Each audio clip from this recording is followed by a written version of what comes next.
તો બરોબર છે, પણ ગુરુમુખી હોય ને એ મહાપુરુષો હોય ને એ એમ કરી રહ્યા છે એ નહીં પૂછી સવારે ઠંડા પાણીએ નાય અગા ભઈનું હારું દેખન અંગમાં લાગે લાય આવી ભક્તિ કરવાથી શું થાય?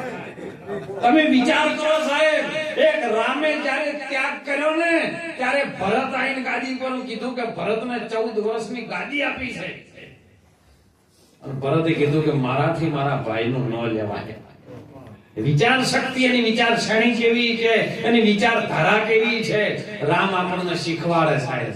અયોધ્યામાં જેને નારાયણ સ્વરૂપે અવતાર લઈને આવ્યો ને એને આપણને જીવવાની રીત શીખવાડી. જો ભાઈનું ન લેવાય, ભાઈના આકલું હોય ને આપણે લેવાય, અને મારું વધારે જતું હોય ને કોઈ ભાઈનું સારું થતું હોય ને તો જવા દે અયોધ્યા આખી.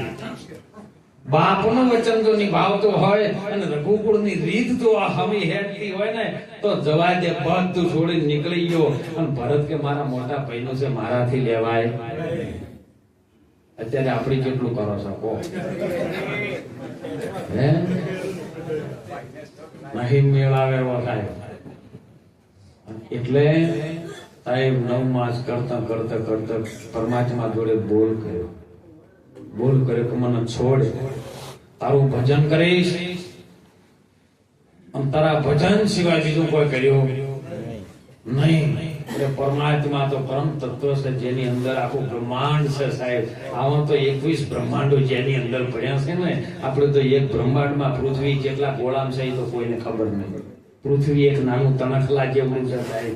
એનાથી મોટા મોટા ગ્રહો પડ્યા છે ને એ પૃથ્વી કરતી મોટા છે, પણ એમાં આપણો જો નંબર છે તો ખબર નહીં. તો એમાં નતા કહેતા માટીના પૂતળા તને શનો અભિમાન છે. સુંદર વાત હતી સાહેબ કે આ એક આટલું માટીનું પૂતળું છે તો અભિમાન કરે, મારું મારું કરી અને મરી જાય. હે અને એક ચારે કલ્પાત કરતો તો પરમાત્માએ કીધું કે મારો ઘડેલો છે ને, આ કે ઘડવા વાળી માં હતી, એને માનું સર્જન કર્યું હતું. માં જ ઘડી શકે. આખા શરીરની ઘટના છે ને એ માએ ઘડી. તમે માળા જોજો વાળો, તમે જે માળા પહેરતા હોય ને એ માળાના મણકા સીધા પરોડ ઉપર આવે ને એટલે ઉપર એક મણકો આવે બીજો, જેને મેરુ કહે. મેરુ શબ્દ જુદો પાડ્યો, ખાલી કેવલ મેરુ, બીજો કોઈ નહીં. અને એના ઉપર એ ભેગા બેસેડા નીકળીને ઉપર તમે ગોઠ મારો ની શક્તિ ની છે. અસલ બાપનો ઓળખ હોય ને તો શક્તિ સુધી જવું પડે, માં સુધી જવું પડે. માં હોય એ બાપનો ઓળખ આવે. અને એમ સંત માં છે સાહેબ.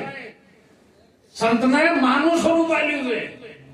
અને એવા સંતો જયારે કલ્પાન કર્યો ને ત્યારે પરમાત્મા કે મારો ઘડેલો છે, મને 100% ભૂલ છે, કોઈ હું જવાબદારી લેતો નથી. ત્યારે 2 જણા ઉભા છે જમીન માટે કે વને છોડો, હું બેઠા છે, અમે 2 જણા જમ ની અરે હમા ઉતરે ને જો હરખું નહીં હેડાડે તો અમે બેઠા છે, તરત ખાલી કરાવશે તો ભાડાનું છે. એ પકડી લાવશે એ તો ઉપડ્યો નહીં, જો નહીં. આ તો હાલ તો સારું છે, શાંતિ છે, પણ કોરોના તો ખાલી કોક શેક ખાતું તો બીજા ચિંતા થઈ જાય. મારું મારું આખું જગત કરતું હતું સાહેબ. અમારા છે ઓ આ ઘરવાળા અમારો છે, પેલા ઘરવાળા કે અમારા ધણી અમારા છે. ખાલી શેક ખાઈ તો ને ઘરવાળા તો પેલા સુરતી લાકડી છોડેથી થાળીઓ જોઈએ શેટા રાખેલા હતા પપ્પાના અડધોના. એટલે તો સમજો કે કોણ કોનું છે. અને તમે નક્કી કરજો હો, મારું કેવું ન માનતા. તમે નક્કી કરજો જયારે તમારું લગ્ન થઈને તમે વાંચતે ગાતે જયારે ઘેર આયા જાતા હતા ને વગાડવા, તાણે તો ડીજે વગાડતા હતા, 2 ઢોલ વગાડતા હતા, અમને કોઈનું વભરતા નતા પાછા. ગોમની બેનો દીકરીઓ આવી, ગોમના ગોદરે તમે જોઈને ઉભી રાશી ને એટલે બેનો તો ગાળીઓ ગાતી ગાતી આવી.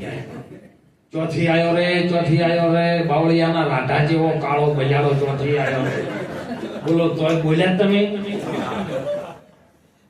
અમે 4 ફેરા ફરીને ઘેર આવ્યા. ડીજે વાળાને પૈસા આલે, પેલા ઢોલ વાળાને લગાવવાનું લે બસ વગાડતો તાર પાછું નહીં પડવાનું, વગાડો કૂટો. બોલો એ બધું કરીને વળતે આયા. અને શેમાડીએ જયારે તમે ધૂપ કર્યું પછી પેલા વગાડે તમે કો ખરી. પછી ઢોલ વાળા ગામમાં આવીને દેહ તળી કરે, પાછા કન્યા લઈને આયા તાણે તો તમે ને અલ્યા બંધ ને બખાડો આપણે ઘેર કાલે આવજી શીખ લેવા. કેમ વાતે કાતે જે લેવા ગયા હતા નીરું લઈને આયા છો શરૂ ત્યાંથી થયું છે તમારું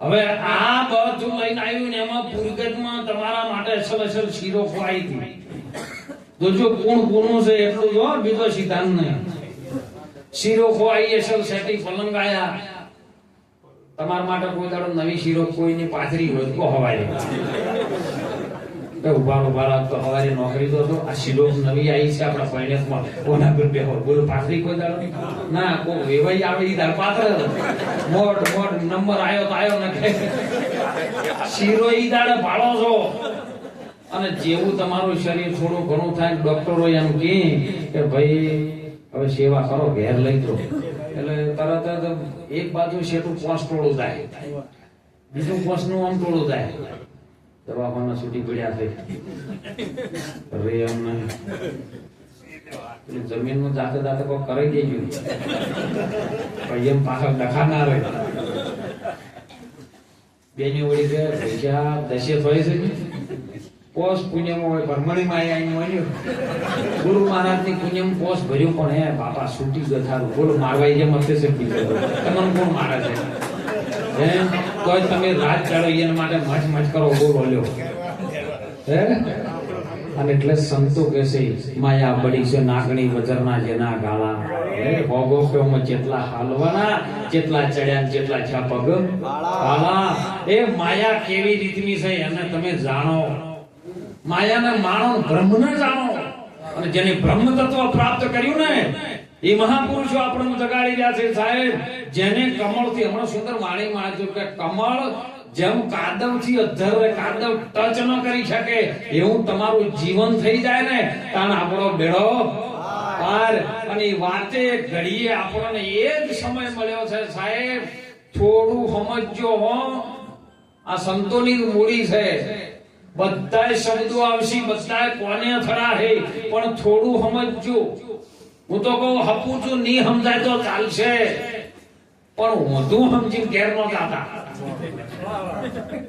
હપું છું નહીં સમજાય થોડું સમજાય ચાલશે પણ જો ઊંધું સમજીને ગયા તો જીવન ઊંધું થાહે ને અને એટલે જુઓ જેને સંતે સાહેબ એવા પ્રગટ સંતો આપણને મળ્યા હતા ને હે જેમના નામથી આપણે મળ્યા એમનો દેહ હાલ હાજરમાં નથી પણ પાનાચંદ સાહેબ હાલમાં પ્રગટ રમી રહ્યા છે સાહેબ નામ રૂપે આ જેની ઓળખવાની દ્રષ્ટિ મળી જાય ને એને તો સાહેબ મહાપુરુષો કે અણી અગર પર એક છે હીરો રમતા રામા દેખો નિશ્ચિંત દેખો એને નેણમાં તો સદગુરુ ઉભા એ હોમાં ઉભા છે પણ તને જેવી રીતના પકડવાય તારે જોવાનું ને એ ગુરુ મહારાજ જુગતી બતાવે છે અને એટલે મહાપુરુષો સંતો જગાડી રહ્યા છે કે જાગજે જીવ જાગજે આ સમય જાગવાનો મોણનો અવતાર આવ્યો છે મનુષ્ય અવતાર મારી ભક્તિ કરી શકશો મનુષ્ય અવતારમાં ધારોય કરી શકશો તો હીરા કહેશો હતો ને હવે થોડી તેજી આવી છે એવું અભળ્યું યાર પણ સુરતમાં એકદમ હીરા કરતો હતો અને ટપાલમાં તાને ટપાલની વ્યવસ્થા એટલે ઘરે એના મા બાપને ટપાલ લખે એટલે છોકરા તારે કોણ કેટલું થાય છે એટલે પેલો ટપાલમાં લખે કે હું ધારું તો 100 નું કરું હું ધારું તો 500 કમું હું ધારું તો 1000 કમું એટલે એના મા બાપે તાર કર્યો કે ઓય ખાવાના ફોફો પડી ગયા ગોદડે કોણા પડી ગયા હવે ચાને ધારે તું એમ આ તો ઓમો ગુરુ મુખમાં સંતોમાં કે હું ધારું તો મને હાલ ગુરુ કરે પણ ધારતો નહીં જીવન જતું રહે સાહેબ સુંદર વાત કરી હતી ને કે ખબર નહીં પલકી વાત કરે છે કલકી પણ મારા મહાપુરુષોનો વાત એવી છે સાહેબ કાલ સહેજ નહીં હું ગેરંટી સાથે કહી દઉં સહી કરી નાખી દઉં અમારા માટે કાલ સહેજ નહીં કાલ જ નથી અમારા માટે આજે નથી કારણ કે આજ ને કાલ તો આવવા વાળું જવા વાળું છે અમે તો હતા અને પૃથ્વીનો પ્રલય થઈ જાય ને તો અમે કઈ જયવા નથી એવું સ્વરૂપ અમારા સદગુરુએ ઓળખાયું કે સાહેબ એ આ સંતો પ્રગટ કરી આપે બીજો કોઈ કરી આપે નહીં એટલે જાગજો અજ્ઞાનતાના અંધારામાંથી તમે એક મોબાઈલ તપાસો ને અને મોબાઈલના 10 ઓકડા દબાવો એટલે સામે વાળાનો અવાજ તમને સંભળાય તો તમારા મગજમાં જ્ઞાન તંતુ કેટલા એકઠા થઈને કામ કરે છે ને એનું વિજ્ઞાનમાં તપાસી જોજો સાહેબ. તમે જ્યારે 9 દરવાજા બંધ કરી દો ને અને જ્યારે 10મો ગુરુનો ખોલી દે, નાભીમાંથી જ્યારે સુરતા ચડે ને અને જ્યારે ગગનની શિખા પર આવે, એ શિખા છે ને એ આવવા જવા વાળાનો રસ્તો છે. એથી આવે છે સંત, એમાં જાય ને એમાંથી જ આવે. સંતનું ભૂમિકા એના ઉપર છે, પણ એ શિખરમાં સુરતા દ્વારા મુખે ભજે છો માનવી, હૃદય છે ભજે છો દેવ. અરે સુરતાથી કોઈ સંત ભજી લે, તું કરી લે ઉનકી સેવ. અને એ સુરતા જ્યારે પકડાય ને તો તમે બોલો હોય કણ બધું હોપળે. એલી મારી કોણ બોલે ને કોણ હોપળે? અરે તું જ બોલે ને તું હોપળે. સાક્ષી સ્વરૂપમાં સાહેબ બીજો કોઈ નથી. બધા વાત કરીએ આપણે કે ગર્ભવાસમાં ભક્તિ કબૂરી, ગર્ભમાં પાણી હોય તો પાણી માર્યો બોલ્યો કેવી રીતનો ઘણા પ્રશ્નો પડતો હોય. પાણીમાં આપણે ડૂબકી મારીએ, શરીર અંદર જતું રહે, માથા ઉપર પાણી જતું રહે, એટલે આપણે બોલી ન શકીએ. કોઈ ભાઈબંધને બોલાવે તો આપણે પાણીમાં ડૂબકી મારીએ એટલે બોલાઈ શકીએ? તો કેવી રીતનો આવ્યો? ગર્ભમાં બોલ્યો. કોઈ દાડો આપણે તપાસ કરી તો મહાપુરુષો કહે છે કે કદાચ તમારી હોનાની અંગૂઠી હોય ને કુવામાં પાણી ભર્યું છે અને કદાચ અંગૂઠી કુવામાં પડી ગઈ છે, તમે એને લેવા માટે અંદર ઉતર્યા, તળિયે ગયા, અંગૂઠી તમને મળી ગઈ, બોલી નહીં શકો, પણ અંગૂઠી મળી એનો આનંદમાં પ્રગટ થાય ને, એ અનુભવ છે ને, હે તમારી અંદર પ્રગટ થાય ને અનુભવ. અનુભવી કોઈ આવો રે અનુભવ કરવા, એમાં તું સાક્ષી સ્વરૂપે અનુભવમાં હતો અને એ તું જ બોલ્યો તો તું જ હોપળતો હતો તો જ યાદ રહ્યું હોય ને.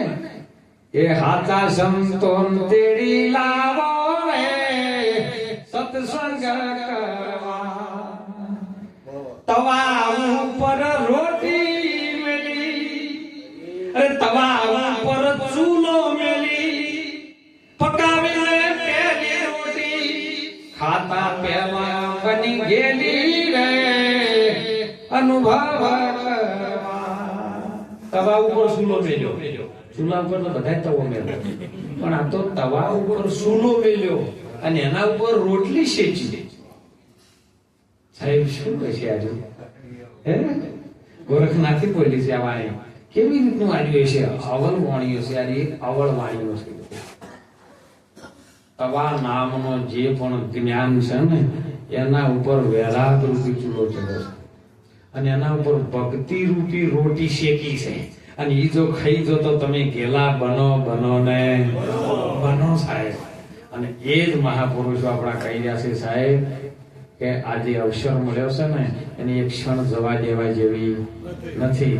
કારણ કે જો જતી જેની પાછી આવવાની, તારી એક એક પળ જાય છે લાખની, તું માળા જપી લે નામની.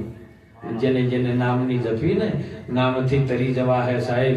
ગમે એ જહો ને તો નામ ગોતવું પડશે નહીં. અને નામ સદગુરુ મહારાજના ચરણમાં પડ્યું છે, એના સિવાય બીજો કોઈ આપી શકે એવો નથી. કોઈ ફેક્ટરી વાળો ના આપે, ધીરુભાઈ અંબાણી ના આપે. હું તો કોઈ ટાઈમ ઠેલ્યો મારી ભૂવો ધૂળતો હોય એ ના હાલે.